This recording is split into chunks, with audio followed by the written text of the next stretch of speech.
ની ફરિયાદ દાખલ કરવામાં આવી છે। મનરેગા યોજના અંતર્ગત ₹70 કરોડની ઉચાપત કરવામાં આવી। એજન્સીઓ અને કર્મચારીઓ વિરુદ્ધ ફરિયાદ દાખલ કરવામાં આવી છે। ટેન્ડર પ્રક્રિયા વગર એજન્સીઓને નાણાં ચૂકવવામાં આવ્યા હતા। રસ્તા અને ચેકડેમનું અધૂરા કામ, ખોટા પ્રમાણપત્રો પણ રજૂ કરવામાં આવ્યા અને ખોટા પ્રમાણપત્રો રજૂ કરીને નાણાંની ચૂકવણી કરવામાં આવી છે।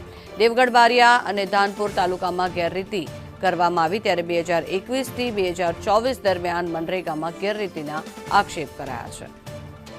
વધુ માહિતી મેળવીએ સંવાદદાતા હેમલ પંચાલ આપણી સાથે જોડાયા છે। હેમલ, કઈ રીતે આ સમગ્ર કૌભાંડ આચરવામાં આવ્યું છે? ખોટા પ્રમાણપત્ર રજૂ કરવામાં આવ્યા છે, શું વિગત?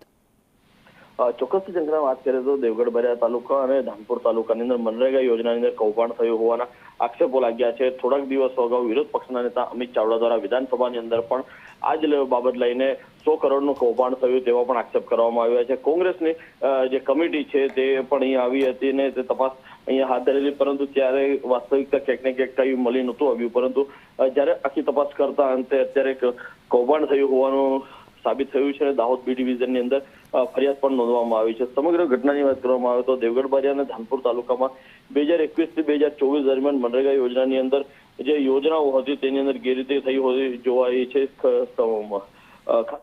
અને ચેકડેમોને જે છે તે અધૂરા કામ હોવા છતાં પણ ખોટા પ્રમાણપત્રો રજૂ કરી નાણાંની ચૂકવણી જે તે એજન્સીને કરી દેવામાં આવી છે। જિલ્લા વિકાસ ગ્રામ એજન્સીના જે નિયામક છે BM પટેલ દ્વારા અહીંયા ફરિયાદ નોંધાવવામાં આવી છે। દાહોદ બી ડિવિઝનની અંદર ફરિયાદ નોંધાવવામાં આવી છે। સમગ્ર બાબતની અંદર 70 કરોડ કરતા 70 કરોડ રૂપિયાના જે કામ છે તેની અંદર ગેરરીતિ થઈ હોવાનું સામે આવ્યું છે। મહત્વની વસ્તુ એ છે કે અત્યારે અહીંયા સરકારી કર્મચારી છે, કોન્ટ્રાક્ટ કર્મચારી છે, તેમજ એજન્સીઓ છે, 28 જેટલી એજન્સીઓ છે તેના વિરુદ્ધ ગુનો દાખલ કરવામાં આવ્યો છે, પરંતુ ક્યાંક ને ક્યાંક કોઈ પણ અધિકારી છે કે કોઈ પણ કર્મચારી છે તેના નામ જો કંઈ પણ ગુનો દાખલ કરવામાં આવ્યો નથી। હાલ તો હવે આ તપાસની અંદર શું નીકળે છે તે મહત્વનું જોવું રહ્યું। જી આભાર હેમલ સમગ્ર માહિતી બદલ।